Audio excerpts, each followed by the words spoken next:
త్రిభుజ వైశాల్యం. పిల్లలు, మనం ముందు పాఠంలో కార్టీజియన్ వ్యవస్థను ఉపయోగించి రెండు బిందువుల మధ్య దూరాన్ని ఎలా కనుక్కుంటారో చూసాం. కార్టీజియన్ వ్యవస్థ అనేది బిందువులను గుర్తించడానికే కాదు, ఇంకా జ్యామితికి సంబంధించిన ఇతర అంశాలు, ఉదాహరణకి వైశాల్యం, చుట్టుకొలతలను కూడా కనుక్కోవడానికి ఎక్కువగా ఉపయోగపడుతుంది. ఇప్పుడు మనం ఒక త్రిభుజం 3 శీర్షాల నిరూపకాలను ఉపయోగించి దాని వైశాల్యాన్ని ఎలా కనుక్కుంటారో చూద్దాం. అమన్ ఒక త్రిభుజాకార స్థల వైశాల్యాన్ని కొలవాలనుకుంటున్నాడు అనుకుందాం. అమన్ ఒక బిందువు దగ్గర నిల్చున్నాడు అని అనుకుందాం. దానిని మనం మూల బిందువు అందాం.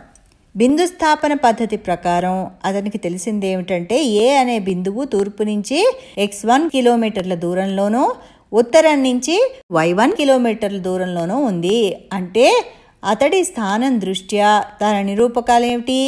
x1, y1.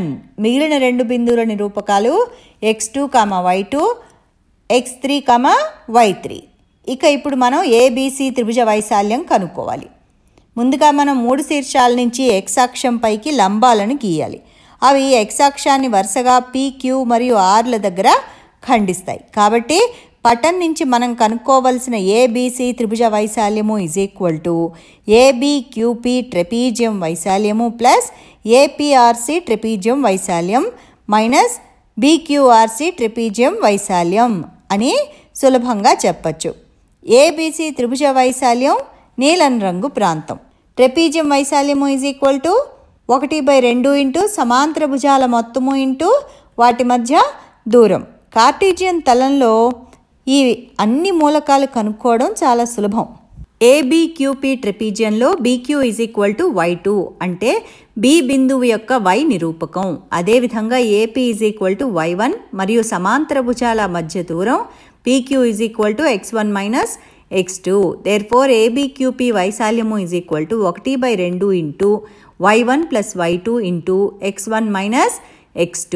అదేవిధంగా APRC ట్రెపీజియం వైశాల్యము 1/2 into y1 plus y3 into x3 minus x1 మరియు BQRC ట్రెపీజియం వైశాల్యము 1/2 into y2 plus y3 into x3 minus x2.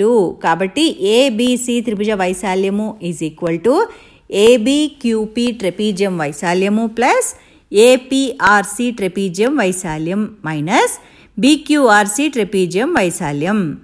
విలువల్ని ప్రతిక్షేపిస్తే ABC వైశాల్యము 1/2 into y2 plus y1 into x1 minus x2 plus 1/2 into y1 plus y3 into x3 minus x1 minus 1/2 into y2 plus y3 into x3 minus x2. సూక్ష్మీకరిస్తే మనకి ABC త్రిభుజ వైశాల్యము 1/2 mod x1 into y2 minus y3 plus x2 into y3 minus y1 plus x3 into y1 minus y2 వస్తుంది. శీర్షాల స్థానాలు తెలిస్తే Cartesian తలాన్ని ఉపయోగించి నిత్య జీవితంలో మనం చూసే జ్యామితీయ పటాల వైశాల్యాల్ని సులభంగా కనుక్కోవచ్చన్నమాట.